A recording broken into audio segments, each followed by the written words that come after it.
En France aussi, il y a des bases souterraines. Il y en a partout, dans sur toute la planète.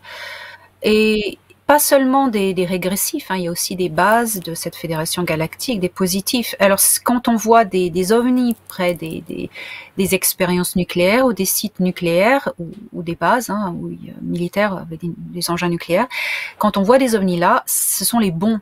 Ils surveillent parce qu'ils sont pas d'accord avec nous développant une force nucléaire parce que on peut vraiment s'autodétruire avec ça.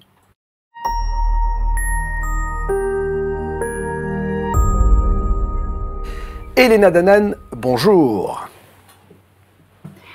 Bonjour, merci de me recevoir sur votre émission. Je suis très heureux de vous recevoir justement parce qu'en fait, ça a été la demande de bon nombre des abonnés de BTLV qui, suite à l'émission que j'avais réalisée avec Michael Sala, m'ont dit il faut absolument, Bob, que vous receviez Elena Danaan. C'est chose faite, on en est ravis. Vous êtes là parce que vous avez écrit, entre autres, ce bouquin, Le don des étoiles, le poignant témoignage d'une abduction et un message merveilleux. Alors ça, on va y revenir bien évidemment. Avant, j'aimerais vous présenter, pour ceux qui ne vous connaîtraient pas, vous êtes une ancienne archéologue, c'est ce que j'ai pu lire, j'espère que je ne me trompe pas. Druidesse, je vous ai vu œuvrer. Et puis depuis quelques années, donc vous écrivez et vous êtes en contact avec la Confédération Galactique. Vous auriez une communication il n'y a pas longtemps, puisque je vous ai vu dans une émission du mois de septembre, une communication récente qui détaille la directive première de la Fédération Galactique des Mondes. Et dans cet ouvrage, alors ce qui est absolument inédit, c'est que vous faites le portrait de toutes ces civilisations venues d'ailleurs qui seraient au-dessus de nous et qui nous regardent un peu comme des enfants dans la cour d'école. Alors, Elena, la première question que j'ai envie de vous poser, avant que l'on revienne à votre histoire, c'est qu'il y a plein de représentations. C'est vous qui avez dessiné tous les personnages qui sont dans cette confédération galactique ? Oui, tout à fait, ce sont mes dessins. D'accord. Bravo, vous dessinez très très bien. Donc pour ceux qui veulent en savoir plus sur vous, tout commence en fait par une abduction. C'est ce que l'on apprend dans le bouquin. C'est-à-dire que vous refusez au départ de vous souvenir lors d'une séance d'hypnose de cette enfance un peu chaotique et notamment de cette expérience d'abduction. Vous aviez quel âge quand vous avez été abductée, Elena ? J'avais 9 ans. J'avais 9 ans et j'avais des souvenirs vivides. Tous mes contacts ont été des souvenirs vivides, à l'exception de cette nuit quand j'avais 9 ans, parce que c'était très traumatique. Donc ces souvenirs m'ont été cachés. Alors, c'est vrai qu'une abduction... on a fait une émission il n'y a pas longtemps avec le CERO France qui consigne les témoignages de bon nombre de gens qui disent avoir été en contact avec ces civilisations un peu particulières parce que si, comme vous le dites, parfois elles nous donnent des conseils ou elles veillent sur nous, elles nous enlèvent, ou en tout cas elles nous enlèveraient, moi je mets tout au conditionnel bien sûr parce que moi je n'ai rien vécu, mais dans tous les cas, elles enlèveraient et est-ce que vous savez pourquoi à 9 ans une petite fille est enlevée par des entités venues d'ailleurs ? Pour préparer l'enfant à un cycle hormonal qui serait compatible avec une hybridation. Ça fait partie d'un programme d'hybridation avec les grilles d'Orion. D'accord. Alors, vous les mentionnez, ces êtres venus d'ailleurs, vous leur donnez des noms, il y a bien sûr des provenances, il y a Orion, il y a Zeta Reticuli, etc. D'ailleurs, je crois que vous avez été enlevé par des entités de Zeta Reticuli, non, c'est ça ? Oui, c'est ça. Ils travaillent pour le compte du groupe Orion. Et les Zeta Reticuli sont des petits gris. Il y a énormément de clones et de synthétiques, très peu d'entités biologiques. Et ils sont asservis au groupe Orion. Alors, cette abduction, est-ce que vous en avez souvenir précisément et que s'est-il passé durant celle-ci? On a envie de savoir. Oui, les souvenirs de mon abduction, de la nuit de l'abduction, ceci m'a été redonné par hypnose. Préalablement à ça, il y avait des souvenirs très vivides et très réels, des vrais souvenirs, avec ma grand-mère et ma plus jeune sœur. Nous avons vu un ovni, c'était même plus non identifié, c'était identifié, c'était une soucoupe volante métallique qui brillait avec une lumière orange, qui passait au-dessus de la maison. Et on a été 3 personnes à voir ça. On va se coucher et le lendemain matin, je me réveille dans mon lit avec des maux de ventre épouvantables, des maux de tête épouvantables, des marquages sur les bras et du sang partout. Ah, Voilà. donc là, il y a des témoins de ce que vous avancez. Toute ma famille, Ah ouais, d'accord. toute ma famille. Donc Et là- j'ai été hospitalisée 2 mois. Ah, c'est ça. Donc j'imagine que là, quand on est papa ou maman d'une petite fille, on se dit, mon enfant a un souci, je l'emmène à l'hôpital. Qu'est-ce qui a été mentionné à l'hôpital? Qu'est-ce qui a été dit? Qu'est-ce qui a été trouvé comme mot? Ah ben UX, bien sûr. Ah oui, alors par rapport aux marquages sur les bras, j'avais des marquages triangulaires. Ils pouvaient rien trouver, donc ils ont dit oh bah la rubéole, mais c'était pas du tout ça. Il y avait aucun symptôme de rubéole, bien sûr. Donc ça a été passé très vite. J'ai mon carnet de santé parce qu'à l'époque c'était dans les années 70. Hein, il y avait rien qui était sur ordinateur, tout était écrit, donc ça c'est très très bien. J'ai tout écrit, toutes les dates et tout, c'est tout marqué. À l'hôpital, ils ont trouvé ça bizarre, bien sûr. J'avais 9 ans, 9 ans et demi, je m'en rappelle plus très bien, mais ce dont je me rappelle, c'est qu'ils m'ont donné la pilule pour provoquer le cycle hormonal. Donc, déjà si jeune? les saignements n'étaient pas dus aux règles, du tout. D'accord. Donc si jeune, en fait. Parce qu'il fallait trouver une excuse. Oui, Ah, il d'accord. fallait trouver une excuse, une raison. Il fallait trouver une raison pour les saignements. Et donc la raison, c'était très. Ils n'ont pas été vraiment très compétents, hein, mais bon, ça arrive. Ils ont provoqué un cycle de règles. Donc c'est pour ça que je suis restée 2 mois à l'hôpital pour qu'ils soient sûrs que le cycle a été bien démarré. Mais c'était horrible. Hein. J'imagine qu'à 9 ans en plus, on n'est pas vraiment heureuse d'être à l'hôpital, surtout durant 2 mois. Et quand on voit en plus qu'on nous bouscule un petit peu à l'intérieur de nous-mêmes, ça doit être un peu désagréable. Il va se passer donc ces 2 mois, vous allez sortir. Et dans l'année qui va suivre, vous allez vivre des choses assez particulières.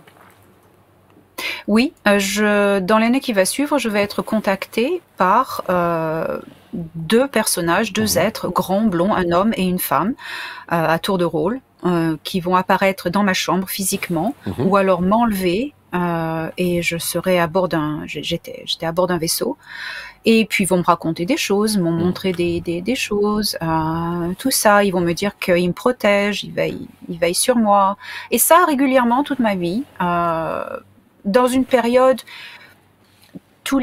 à peu près tous les 2 ans. C'est impressionnant. À peu près tous les 2 ans, régulièrement, j'ai des contacts physiques avec ces êtres grands blonds, voilà, qui veillent sur moi, jusqu'au jour où je décide d'en savoir plus et je fais une séance d'hypnose. Voilà. Et là, je vais avoir la nuit de mon abduction par les grilles qui est assez compliqué. Ouais. Vous en parlez de cela à votre entourage quand vous êtes petite comme ça? Vous dites à vos parents, je vis, on vient me chercher, on m'emmène quelque part. Quand on est une petite fille, on est un peu démuni face à tout cela. Oui, en fait, je commençais à dire, au début, je croyais que c'était des anges, parce que c'est le folklore qu'on nous inculque enfant. Et puis je vois très vite qu'il y a de la technologie, il y a des combinaisons spatiales. C'est pas des anges, c'est des extraterrestres. Je commence à voir les films de science-fiction. Je dis ah mais oui, non mais c'est ça, c'est un vaisseau spatial, c'est un extraterrestre. Donc je commence à dire à mon entourage, à ma famille, je vois des extraterrestres, ils viennent dans ma chambre. Et on me dit non, c'est ton imagination, tu as des amis imaginaires. Donc je suis complètement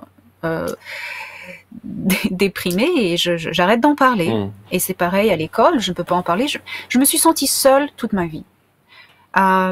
Et j'ai vraiment gardé ça pour moi, pour avoir des amis et même des petits amis, des copains aussi. Je devais ne pas en parler. Est-ce que ça a laissé des séquelles chez vous? Parce que c'est un mot qui revient dans votre bouquin, justement. Est-ce que ces séquelles, vous les avez encore, finalement? Est-ce que ça vous a construit, ça a fait ce que vous êtes aujourd'hui, ce canal, finalement, entre ce que vous dites, le monde d'en bas et le monde d'en haut, hein, donc voilà, et je ne parle pas d'au-delà, hein, mais vraiment d'extraterrestres. Ça vous a construit, ça a fait ce que vous êtes aujourd'hui. Alors ça, ce sont les séquelles positives ou ce sont des séquelles malgré tout qui restent négatives? Il y a eu les deux. Alors les séquelles négatives, c'était des syndromes post-traumatiques. Je ne pouvais pas aller chez le dentiste. Enfin, j'étais bien obligée d'y aller, mais c'était à chaque fois l'horreur. Spécialement quand les instruments se mettaient à à tourner. Mhm.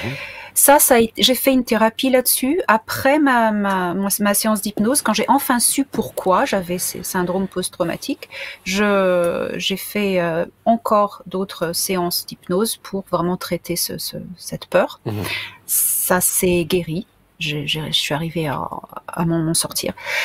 Le positif, c'est que les contacts avec mes sauveteurs, je les gardais, et jusqu'à ce jour. Et il est venu le moment, c'est en 2018, ça c'est toute une histoire. En 2018, ils sont revenus physiquement, ils m'ont abducté encore, mais les bons, à bord de leur vaisseau. Ils m'ont expliqué que le temps était venu de parler, qu'il fallait que je retrouve ma mémoire, et qu'il y a des choses qui allaient se passer sur Terre. Et à partir de ce moment-là, j'ai décidé d'écrire le livre avec eux. On était en train de faire une séance de Ouija parce qu'on a remarqué qu'en faisant du spiritisme et en enregistrant les séances, bizarrement, tout ce que je dis à la Ouija, ce que j'ai en lecture, se dit. Il y a une voix supplémentaire qui le dit des fois avant en TCI. Et donc on en fait souvent ensemble. Au ralenti. Et là, par exemple, je demandais si on pouvait continuer à faire... et on me dit d'arrêter. Bon, j'arrête dans ces cas-là, je ne vais pas les énerver. Mais comme c'est vrai qu'ils ont une influence sur la matière, parce que tu as vu comme moi des phénomènes de poltergeist, des objets bougés, valdinguer, etc. Ça, c'est vrai que ça peut faire peur, mais après, moi, ça me fascine en fait. J'aimerais tellement savoir d'où vient cette force.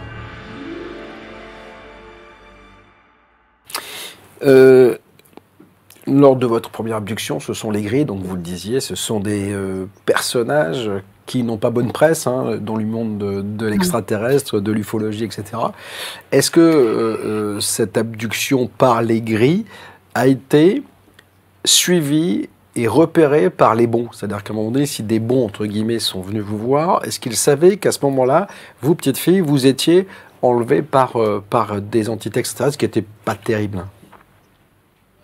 Oui, alors moi, ce que ils m'ont expliqué, c'est que ils font partie, ces entités, ces grands blonds. Il n'y a pas que des grands blonds, mais ça, c'est ceux qui étaient en contact avec moi. Ils font partie d'une fédération galactique.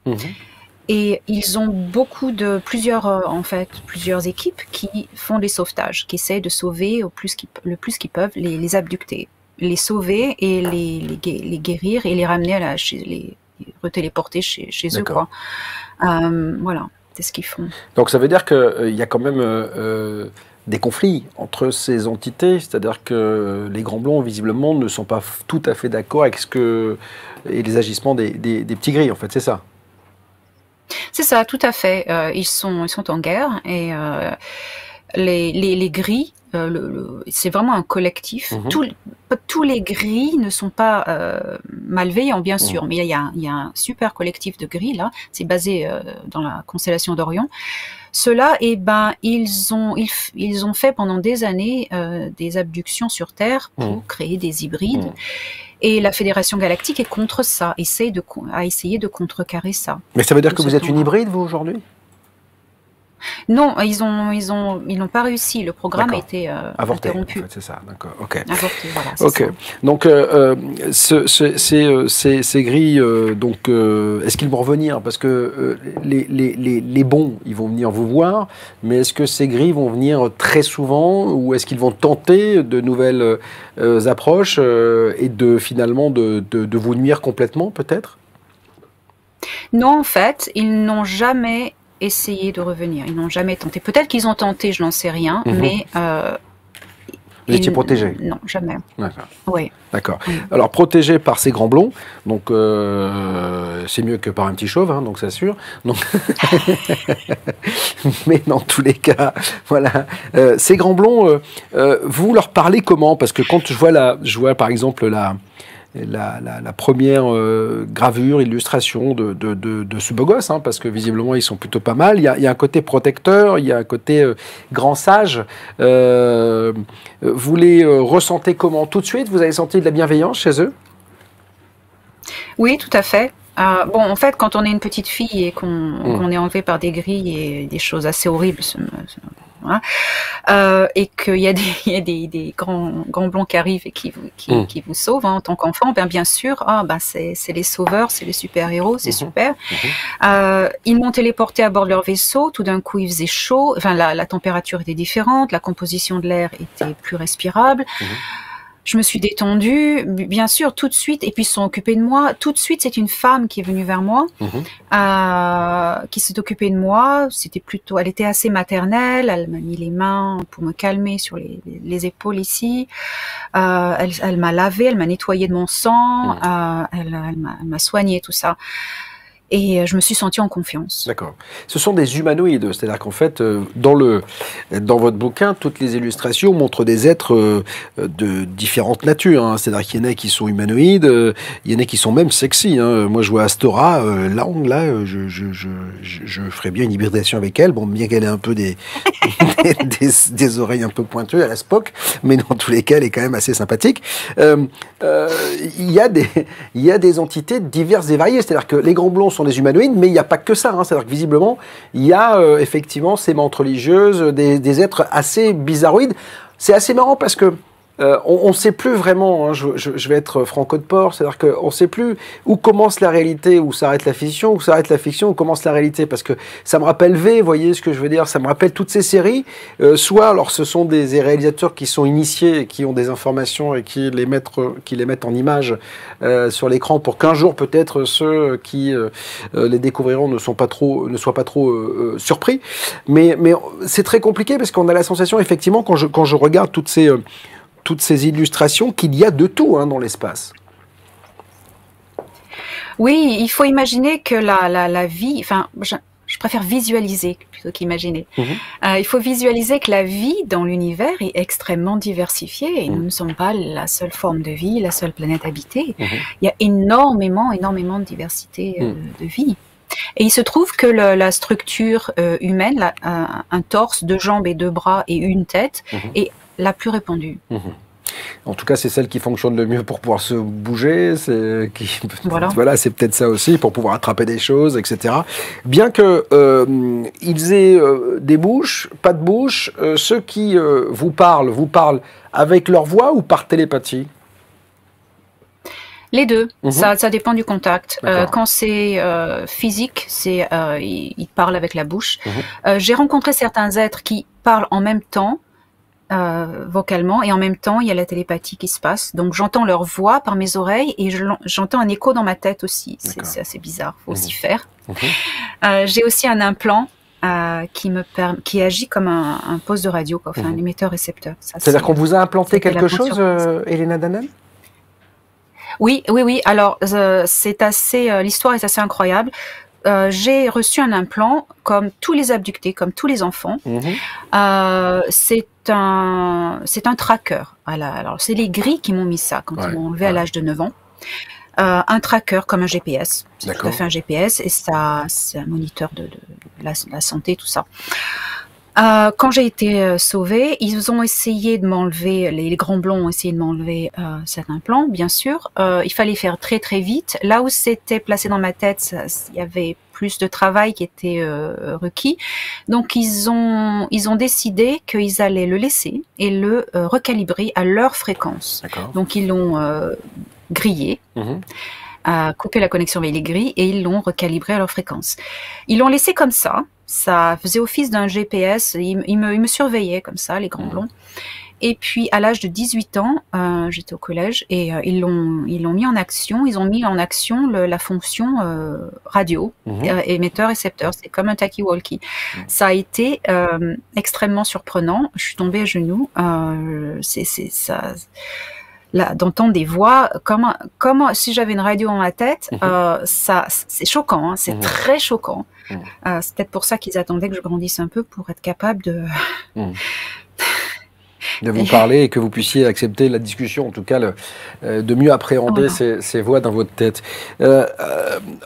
cette confédération galactique dont vous dites que c'est un peu comme dans Star Wars, hein, c'est-à-dire qu'il y a les bons, il y a les pas bons, il y a la guerre, il n'y a pas la guerre, il y en a qui s'affrontent, d'autres non, il y en a qui collaborent, et vous dites aussi que certains ont voulu collaborer, comme bon nombre de gens le disent, avec les Américains, et qu'ils auraient rencontré Eisenhower en 1957 sur la base d'Edwards, je crois, si je ne m'abuse, et ça aussi, ça vous a été confirmé, ils sont venus discuter avec le président des États-Unis? Oui, alors ça m'a été confirmé. Pas seulement aux États-Unis, mais je sais qu'ils sont allés aussi en Russie. Ils ont essayé avec l'Allemagne, mais ça n'a pas marché. Il y a eu un contact avec, premièrement, la Fédération Galactique, les bons, progressifs, on va dire, en 1954. Ils ont rencontré le président Eisenhower et son équipe, son gouvernement, leur disant attention, il y a des extraterrestres, il y a un autre groupe qui va vous contacter sous peu, on ne sait pas exactement quand, mais ils vont pas tarder. Cela ne faites pas, on vous conseille de ne pas faire d'accord avec eux parce qu'ils sont très traîtres, ils vont vous rouler dans la farine. Nous on vous offre gratuitement de la technologie sous condition que vous désarmez toutes vos armes nucléaires. Alors, il y avait le complexe industriel militaire qui était là, qui était pas d'accord avec ça. Donc ça a un peu traîné. Un an plus tard, en 1955, le groupe Orion contacte encore à nouveau Eisenhower et son administration. Comme prévu, ils leur disent voilà, nous on vous offre d'améliorer vos armes de guerre. On vous donne la technologie pour ça, mais on demande quelque chose en échange, c'est que vous nous laissiez libre accès à votre planète. On va construire des bases, vous allez nous aider à construire des bases souterraines. On va faire nos expériences. Vous ne vous occupez pas de notre business, on s'occupe pas du vôtre. Et aussi, on vous demande du matériel humain, quelques abductés signés là. Voilà. Et là, ils ont signé. Et Eisenhower voulait pas. Eisenhower voulait pas. Eisenhower a toujours voulu s'engager à la Fédération Galactique. Ce qu'il a fait à côté. Mais c'est le Majestic 12, Majestic 12 qui a signé avec le groupe Orion. Et Eisenhower a essayé de les faire, il n'y est pas arrivé. Mais ça veut dire qu'on a des bases extraterrestres aujourd'hui sur Terre. C'est ce que me disait Michael Sala. Il me disait qu'on construisait des vaisseaux énormes à l'intérieur de la Terre, qu'on ne les voyait pas, mais qu'ils étaient bien là. Et que de toute façon, quoi qu'il arrive, et que malgré la bonne volonté d'Eisenhower, il y a toujours des abductés, des gens qui sont enlevés. D'après leur témoignage, bien évidemment. Donc, vous confirmez le fait qu'il y ait des bases extraterrestres sur la Terre, c'est ça? Oui, tout à fait, tout à fait. Et j'ai même eu un témoignage quelqu'un que j'ai rencontré, qui est devenu mon ami, un ex-soldat pilote de F-17 qui a travaillé à Area 51, la zone 51, que j'ai interviewé sur ma chaîne YouTube. Il m'a demandé et il a été tué 4 jours après.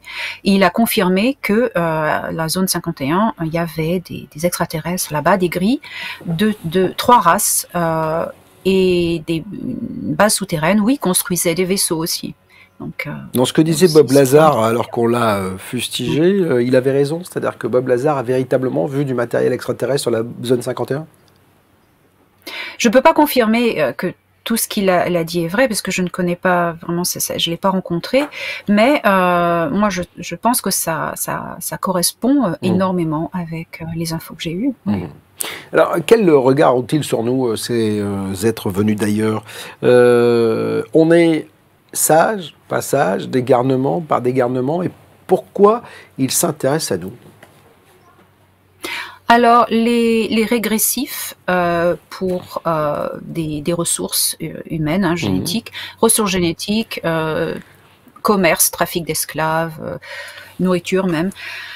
Les progressifs, les bons, ils s'intéressent à nous parce qu'ils ont ces éthiques de protéger toute vie qui est menacée par une autre culture. Et ils ont cette loi qu'ils appellent la première directive, qui a inspiré Gene Roddenberry dans Star Trek. Et en fait, c'est inspiré d'une chose réelle, de protéger. Il y a une loi de non-interférence pour protéger le développement de chaque culture, mais aussi quand une culture est menacée par une autre culture extérieure, ils se doivent d'intervenir. D'accord. Il y a des abductés qui ne sont jamais revenus sur Terre. Vous savez qu'il y a des milliers de disparitions par an. Dans ces disparitions, est-ce que certaines seraient le fruit d'enlèvements par des entités extraterrestres, et ces abductés seraient-ils ou seraient-elles devenus des esclaves d'autres civilisations dans l'univers? C'est très possible. Bon, maintenant, on ne peut pas dire que tous les gens enlevés sont enlevés par des extraterrestres. Il y a des... Oui. Voilà, il y a des autres fléaux aussi sur Terre.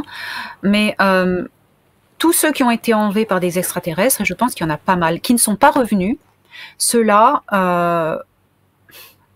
sont pris pour un commerce, une traite d'esclaves galactiques et même intergalactiques, ou des ressources moins sympas à... Voilà. D'accord. C'est-à-dire qu'ils sont enlevés aussi pour des organes, pour en fait travailler scientifiquement dessus, chirurgicalement, etc. Des expériences. Voilà, expérience.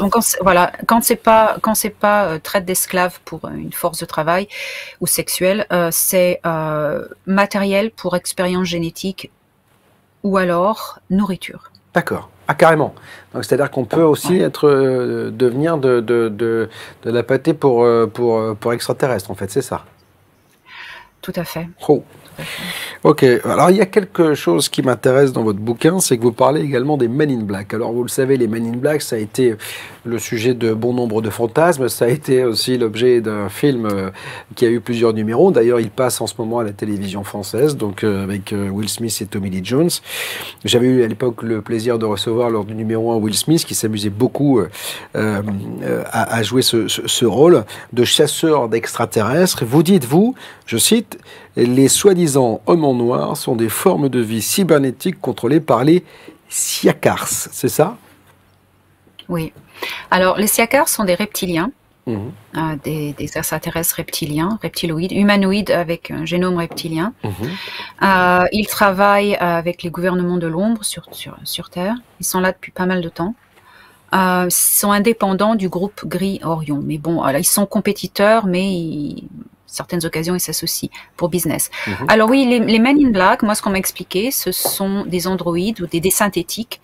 Il y a toujours un reptilien pas loin, métamorphe avec eux pour les guider. C'est comme, moi j'ai vu ça, c'est comme en abduction, il y avait des synthétiques plus un vrai gris biologique. Il y a toujours un biologique, une entité biologique, un être normal qui, enfin normal, on peut dire, autant qu'on peut dire, vivant. qui va, voilà, vivant, qui va s'occuper des synthétiques, voilà, les diriger. Ok. Ouais. Et ces Men in Black, ils sont là pourquoi? Parce qu'à chaque fois qu'on les voit, ils n'ont pas bonne presse, c'est-à-dire qu'ils sont là généralement pour faire taire les gens, c'est ça? Voilà, pour intimider, pour faire peur et pour intimider. Parce que, je veux dire, la CIA et d'autres organismes ils sont très liés avec la CIA. Ils ont la technologie pour tuer les gens comme ça, faire une crise cardiaque. Mais s'ils le font pas, c'est que quand on a un témoin de valeur, si on le tue, ça va mettre plus de valeur à son témoignage. Donc, il vaut mieux lui faire peur pour le faire taire. Ou le rendre fou, en fait, c'est ça, ou le faire passer pour fou. Ou le rendre fou. Ouais.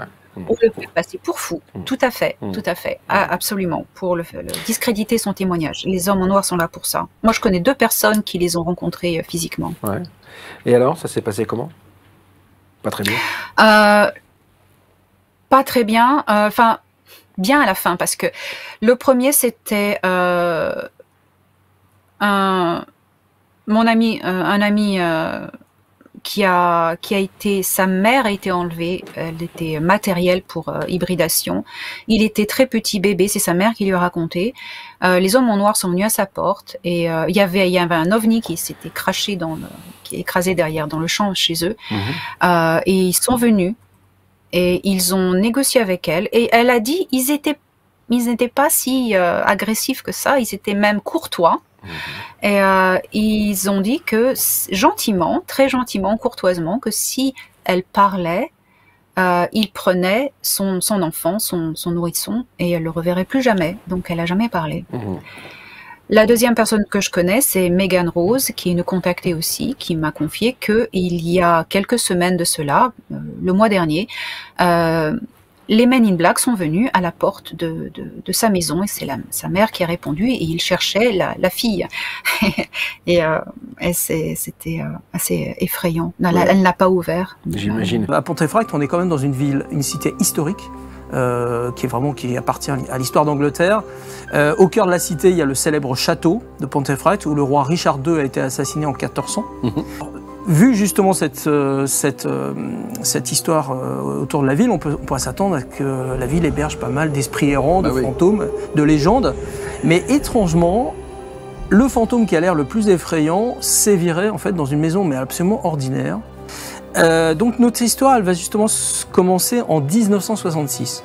Alors, en fait, ce qui va se passer, c'est que durant 10 mois, donc sur les années 68 et ça déborde sur les années 69, la famille Pritchard va vivre pas mal d'épisodes assez bizarres et mouvementés, certains totalement anodins, d'autres violents, hein, voilà. Mais jusque-là, effectivement, tout ce qui se manifestait était invisible. Et ça correspondait à une activité typique de poltergeist. Voici la maison là actuellement.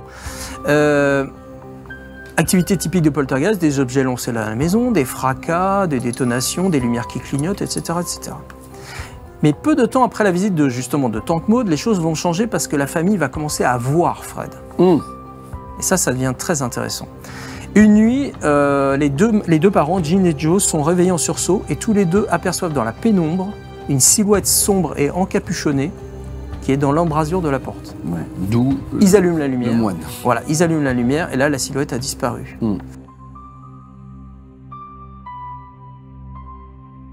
Je vous ai entendu, vous avez parlé de la CIA et vous dites qu'ils sont en lien avec la CIA, ces Men in Black? Oui. Oui, la CIA travaille beaucoup avec les siacars reptiliens. D'accord. Ça veut dire qu'il y a une alliance gouvernementale. Vous avez parlé tout à l'heure également des gouvernements de l'ombre. Il y a un gouvernement non officiel, caché, officieux, qui travaille dans l'ombre et qui est en contact et qui passe des deals avec ces entités venues d'ailleurs. Voilà, ce sont des cellules de plusieurs gouvernements. C'est plus centré aux États-Unis quand même, parce que c'est là où tout a commencé, et toutes les bases principales sont les bases souterraines principales. La CIA est bien immergée dedans, en fait bien partie, et bien aussi impliquée dans la zone 51. Et la France dans tout ça, j'ai envie de dire, c'est-à-dire que est-ce qu'il y a des bases en France? On a parlé à l'époque du Mont Ventoux, du plateau d'Albion, qui se passait plein de choses un peu partout. On a vu du côté de 2014 pas mal d'ovnis survoler nos sites nucléaires. Est-ce qu'ils s'intéressent à la France? Oui, en France aussi, il y a des bases souterraines. Il y en a partout, sur toute la planète. Et pas seulement des régressifs, il y a aussi des bases de cette fédération galactique, des positifs. Alors, quand on voit des ovnis près des expériences nucléaires ou des sites nucléaires ou des bases militaires avec des engins nucléaires, quand on voit des ovnis là, ce sont les bons. Ils surveillent parce qu'ils sont pas d'accord avec nous développant une force nucléaire, parce que on peut vraiment s'autodétruire avec ça. Donc ils ont désactivé beaucoup de ces choses. D'accord. Malgré tout, c'est quoi le but de ces gouvernements de l'ombre ? En fait, ils veulent quoi? C'est-à-dire que, bon, il y a le pouvoir, il y a l'argent, mais aujourd'hui, c'est quoi? C'est à servir. Quel est le but finalement? On comprend peut-être que des extraterrestres ont passé des accords avec le gouvernement, les gouvernements de l'ombre terrestres ou terriens pour avoir de l'énergie, de la richesse, de la substance, en fait, ce qu'ils veulent. Mais nous, en échange, on a quoi? Enfin, ces gouvernements de l'ombre ont quoi en échange? Ben, vous l'avez nommé très simplement, pouvoir et profit. C'est tout. Et quels que soient les alliés qui peuvent leur amener plus de pouvoir et plus de profit, ils signent. C'est tout. C'est aussi simple. On va parler un peu de science. Il y a Avi Loeb qui est à Harvard, qui a fait une déclaration absolument incroyable il n'y a pas si longtemps. Il a dit que nous serions peut-être, en tout cas il ne fallait pas écarter l'idée d'avoir été conçus par des civilisations extraterrestres intelligentes et bien en avance sur nous.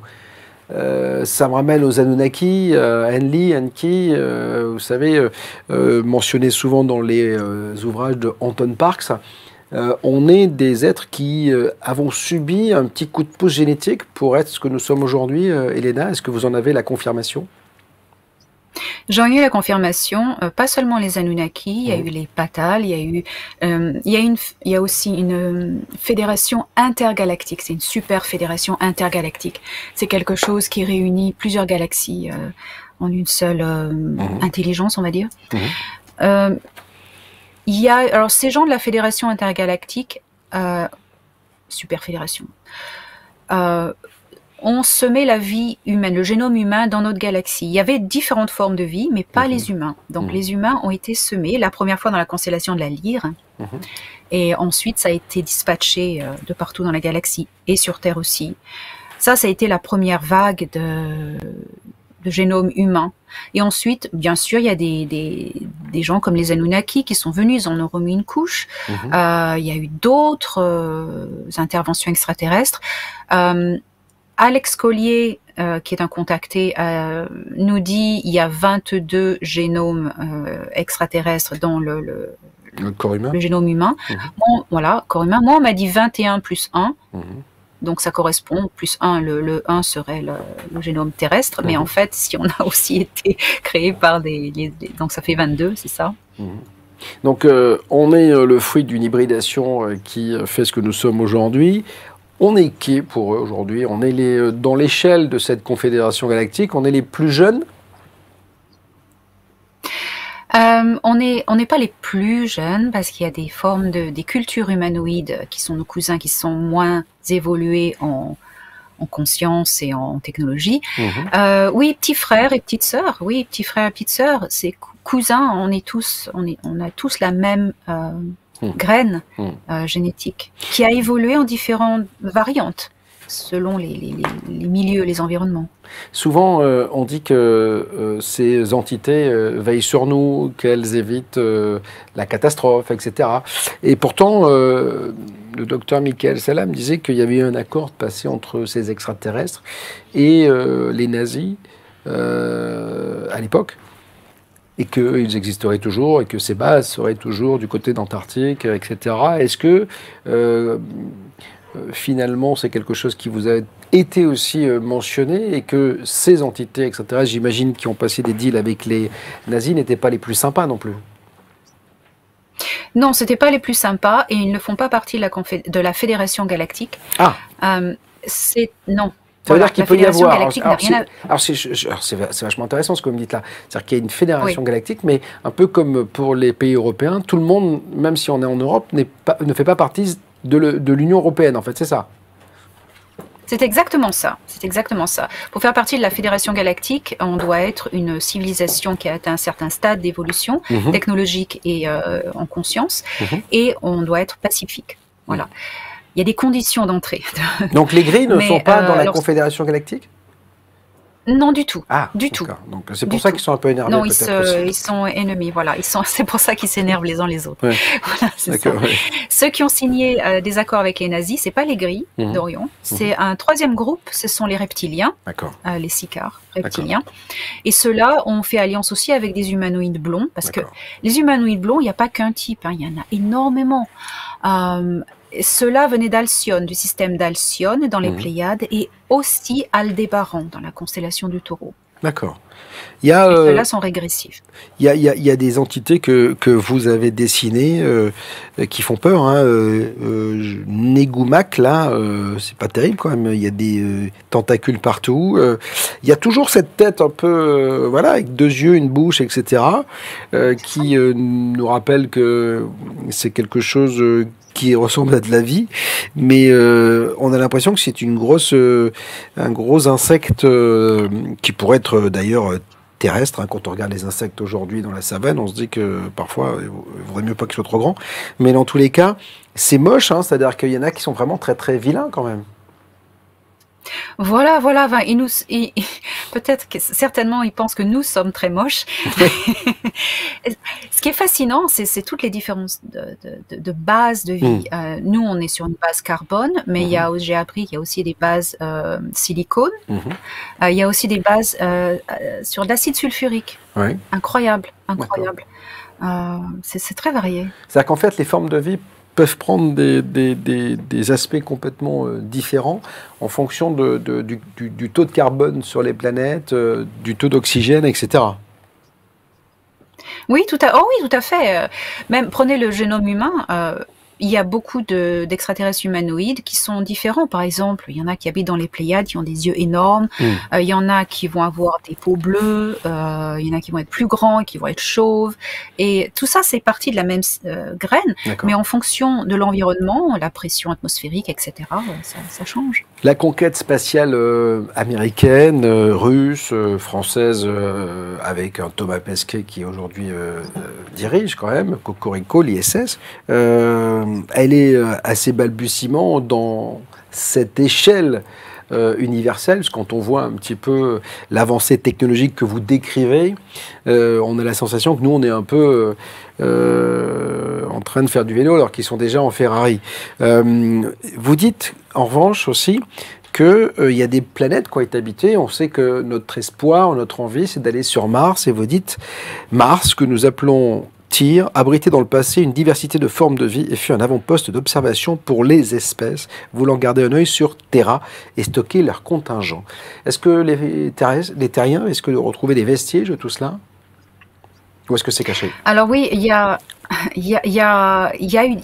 des vestiges sur Mars. Il y a des vestiges sur Mars. Alors moi, je voudrais vous dire que la conquête spatiale a deux vitesses, en fait. La vitesse officielle, qui est ce que NASA nous présente avec l'ISS et tout ça. Et puis la deuxième vitesse, la vitesse cachée, qui est les programmes spatiaux secrets. Ça a commencé dans les années 40. William Tompkins est un grand témoin. Ça a été le premier à témoigner de cela. Ces programmes spatiaux sont faits avec certaines cellules. Ça a commencé avec l'US Navy. Et après, ça s'est développé dans d'autres. Mais c'est des cellules. C'est pas, par exemple, quand on dit l'US Navy, c'est pas tout l'US Navy. C'est juste une cellule secrète. Ça veut dire que l'US Navy, par exemple, qui aujourd'hui sort les vidéos dont on parle, qui sont validés par le Pentagone comme étant des objets volants non identifiés de forme solide, et valide cette hypothèse-là, en tout cas ces observations.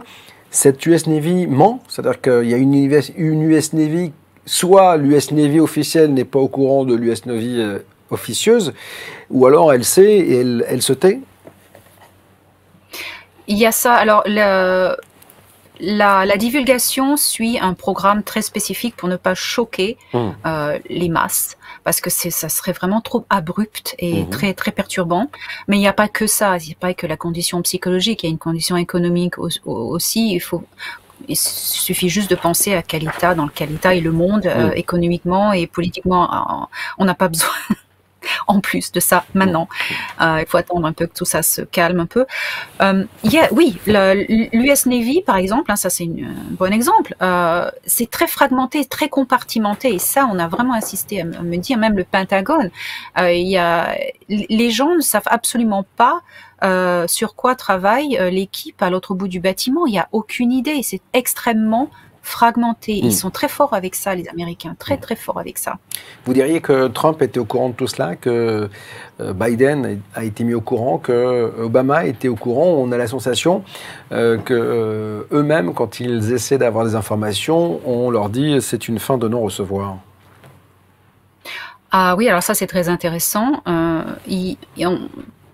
pas tous les présidents des États-Unis sont mis au courant. Il y a plusieurs niveaux aussi d'information, de divulgation pour les présidents. On va leur dire, eh ben voilà ce qui se passe, puis c'est tout. On va pas leur dire ce qui se passe vraiment en dessous. Il y a des présidents. Je sais que Kennedy, qui a été assassiné, les deux qui ont été assassinés savaient.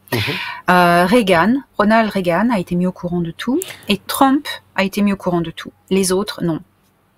C'est-à-dire que l'allusion de Reagan, quand il dit en conférence devant le monde entier qu'il suffirait qu'il y ait une invasion extraterrestre pour finalement retrouver la paix sur la Terre, il n'avait pas tout à fait tort. C'est-à-dire qu'il avait été mis au courant de tout cela et que c'était peut-être le seul moyen pour que l'on soit amis, tous, autant que nous sommes sur Terre, si on avait la divulgation d'une réelle force galactique qui pourrait rentrer en conflit avec nous. Oui, voilà. Reagan avait été mis au courant des régressifs, des extraterrestres régressifs et des dangers et de tout ce qui se passait. Donc, je suppose que ça l'a bien effrayé et ça l'a bien fait penser. Mais cette information ne peut pas être divulguée à tous, notamment les programmes positifs. Les programmes positifs, Solar Warden, par exemple. Depuis les années 40, il y a eu une coopération secrète entre la Fédération Galactique, les Grands Blonds positifs et l'US Navy, pour commencer par là. Aujourd'hui, on ne s'interroge plus pour savoir ce que les ovnis sont, mais pour savoir ce qu'ils sont.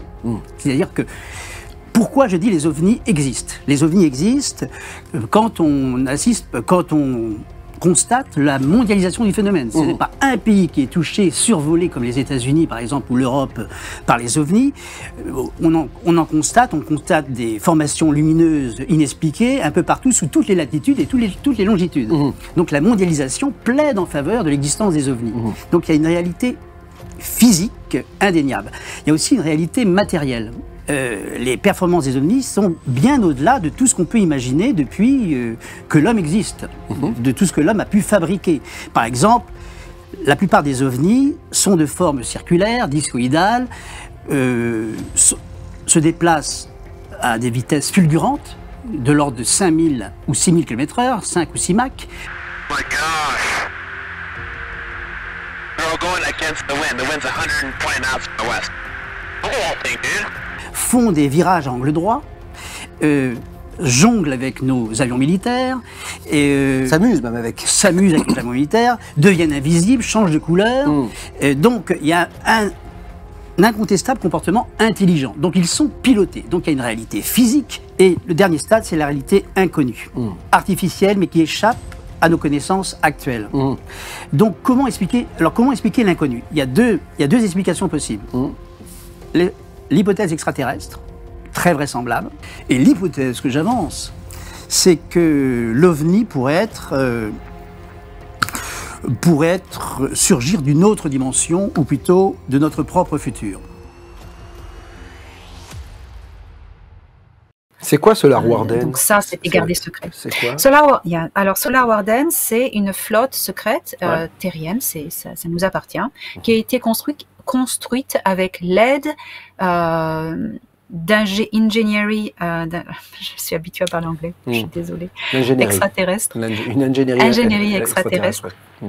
D'accord. Voilà, de la Fédération Galactique. Ça a commencé dans les années 40. D'accord. Et cette force, en fait, ce Solar Warden, c'est quoi la mission? C'est de protéger la Terre contre d'autres invasions extraterrestres. Parce que vous diriez qu'en ce moment, par exemple, des gens venus d'ailleurs essaient d'envahir la Terre et qu'ils sont contrés par cette force? Oui, par la Fédération Galactique qui est encore là, parce que Solar Warden n'est pas encore assez fort pour faire ça tout seul. Oui.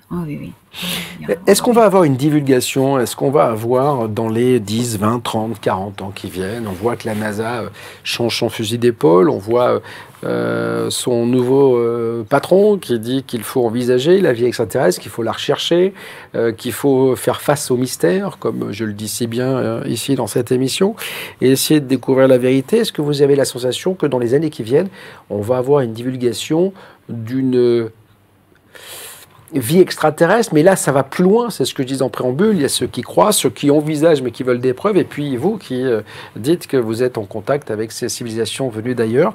Est-ce qu'on va avoir une divulgation, mais à grande échelle, ou alors tout cela est vain et on n'aura jamais cela, parce que finalement, en tout cas de notre vivant, de notre génération, parce que c'est trop tôt, parce qu'en fait le peuple terrien n'est pas prêt? Et oui, il y a une divulgation qui a commencé et ça suit un plan très très fin, je dirais, parce que ils ont les positifs, ils ont cette éthique de ne pas choquer et de perturber l'évolution d'une civilisation. Donc ils le font progressivement, ça a commencé. La première étape est d'habituer les masses, les civils, à cette éventualité de vie extraterrestre. Et alors ça, ils utilisent des contactés, comme moi, par exemple, comme moi, comme Alex Collier, comme certainement d'autres, pour commencer à passer ces informations d'une manière non officielle, pour que les esprits commencent à s'habituer à l'idée. Et je sais que j'ai été utilisée dans ce but-là. Et ensuite, une fois que ils estiment que les gens sont à peu près prêts à recevoir vraiment le choc, ça passe à la vitesse supérieure et là, des preuves tangibles. Voilà. Mais s'ils donnent les preuves tangibles de suite, imaginez les gens qui ne sont pas du tout ouverts à ça, mais c'est très choquant. Hein.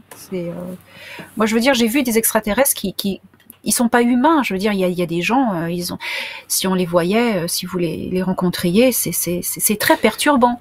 Donc il faut vraiment s'y habituer. Alors, est-ce que les autres, parce qu'effectivement, beaucoup, on se demande toujours pourquoi ils viennent nous voir, mais en même temps, quand je regarde la gueule des autres planètes, je me dis que finalement, la nôtre est bien plus belle que les autres, hein, parce qu'elle a des espèces diverses et variées, elle a de l'eau, elle a des cascades, elle a des forêts, elle a des animaux, elle a des êtres vivants, elle a des hommes, elle a des femmes, elle a des insectes, tout est fait pour que la vie que l'on malheureusement maltraite aujourd'hui s'épanouisse dans les meilleures conditions.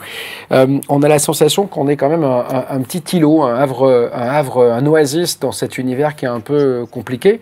Est-ce qu'il y a d'autres planètes qui ressemblent à la Terre? Quand on voit les grands blonds, etc., est-ce qu'ils vivent sur des astres qui ressemblent à notre Terre?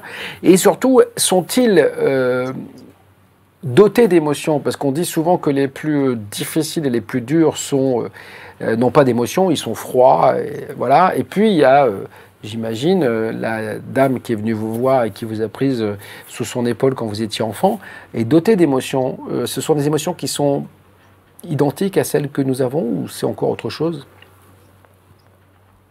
Oui, ils ont tous des émotions. Après, c'est à eux de développer une maîtrise de leurs émotions s'ils le désirent. L'âme humaine, tous les humanoïdes qui ont le même génome sont habités de l'âme humaine. C'est une structure d'âme qui est particulière et qui a des émotions. Ça fait partie de ce qu'elle est, de ce que nous sommes, l'âme humaine. Et selon le degré d'évolution de conscience, on peut choisir de maîtriser ses émotions.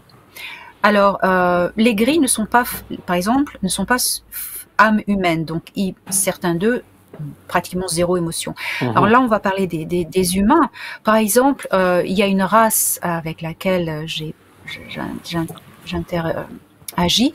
Mon sauveur, qui est né dans les Pléiades, sur la planète Hera. C'est une planète qui est très très similaire à la nôtre en conditions environnementales. Ils sont plus élevés, plus évolués que nous en conscience. C'est celui que vous appelez Thor An Eredyon, c'est ça? Voilà, c'est lui. Thor An Eredyon. Alors il m'a montré comment il maîtrise ses émotions. Ils ont des émotions tout exactement comme nous, pareil. Seulement, ils ont une manière différente de les processer, comment dire. De les montrer. Ils peuvent de les montrer, de les traiter. Et de les vivre. Ils peuvent de les vivre. Voilà. Moi, je l'ai vu avoir une grosse colère, soudain réagir en colère, et il a embrassé la colère au lieu de la refuser et d'être mal à l'aise avec, comme nous on le serait.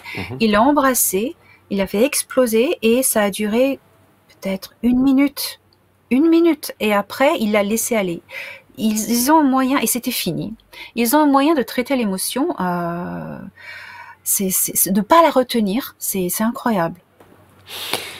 Est-ce qu'il y a eu des rapprochements sexuels entre des entités terrestres et des entités extraterrestres? On le dit, hein, c'est pas pour faire des jolis mots, et voilà, mais on dit que vous avez parlé d'ailleurs tout à l'heure dans le côté esclavage de la nourriture, mais aussi des esclaves sexuels, etc.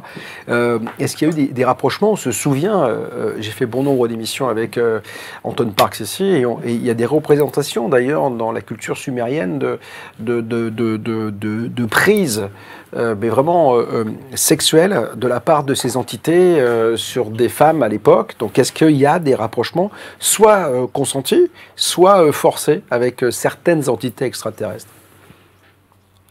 Il y a les deux formes de relations, hein, forcées, le viol pour plaisir, voilà. Aussi pour reproduction génétique. Mais bon, quand c'est vraiment dans des programmes génétiques, ils vont pas s'embêter à violer toutes les femelles. Ils vont prélever le génome et ils vont faire ça différemment, plus scientifiquement, plus à plus grande échelle. Mais quand il y a viol, oui, c'est pour le plaisir. Mais après, il y a aussi des relations consentantes. Hein, quand on est fait partie, je veux dire, on est fait pareil. Et ben, il peut y avoir du plaisir. Donc, il y a certains. J'ai entendu parler d'histoires où les gens étaient consentants des deux côtés. Bah, s'il y a les grands blonds, il y a forcément des grandes blondes, donc on peut imaginer que... Voilà. Ah oui, elles sont très belles. Voilà, bah, écoutez, j'espère les rencontrer un jour. Vous avez dit quelque chose d'intéressant, vous avez dit les femelles, ça veut dire qu'il y a toute une catégorie, et ce sera peut-être ma dernière question, Elena Danaan, il y a toute une catégorie d'extraterrestres qui sont, où il y a un côté animal, c'est-à-dire qu'on est des animaux pour eux, c'est ça, et même eux se considèrent comme des animaux, parce que le côté mâle, femelle, vous voyez ce que je veux dire, ce mot est très fort en fait. Oui, à la façon dont ils m'en parlent, utilisant la langue anglaise, parce qu'on a décidé d'une langue, on a choisi une langue pour communiquer, c'est la langue anglaise, parce que ma mission est de parler en anglais, ça touchait le plus de gens.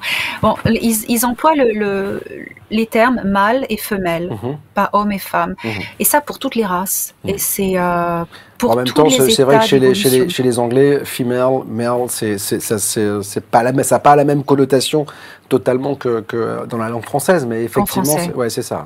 C'est pour ça qu'ils appellent ça comme ça. En fait, c'est ça. Oui, oui, oui. Tout en sachant que mâle et femelle, ça c'est par rapport au génome humain. C'est un génome binaire. Mais après, il y a des espèces dans cette galaxie, qu'on m'a montré, il y a jusqu'à 6 genres différents. Ah oui, carrément. Ah ouais. Ah oui, oui. Mâle, femelle, voilà. C'est féminin, masculin, c'est uniquement humain, binaire. Bon. Bah écoutez, donc il nous reste pas mal de choses à découvrir. Merci Elena Danaan d'être venue sur BTLV pour nous évoquer cette fédération galactique. Et puis je vous invite à parcourir cet ouvrage, Le don des étoiles, le poignant témoignage d'une abduction et un merveilleux message. En tout cas, voilà, vous êtes né en France, vous avez fait l'école des Beaux-Arts de Paris. C'est peut-être pour ça que vous décidez si bien, l'université d'archéologie du Louvre. Et puis vous avez passé votre temps à écumer les sites archéologiques avant de devenir druidesse. Et puis aujourd'hui, d'être en contact avec ces entités, en tout cas de révéler ces contacts avec ces entités qui sont ailleurs. Vous qui nous écoutez, ce sera à vous de faire votre propre opinion. Comme je le dis, je suis là pour recevoir, pour vous permettre d'en savoir plus sur l'information, pour ne plus jamais dire je ne savais pas. Dans tous les cas, merci d'avoir été avec nous, Elena.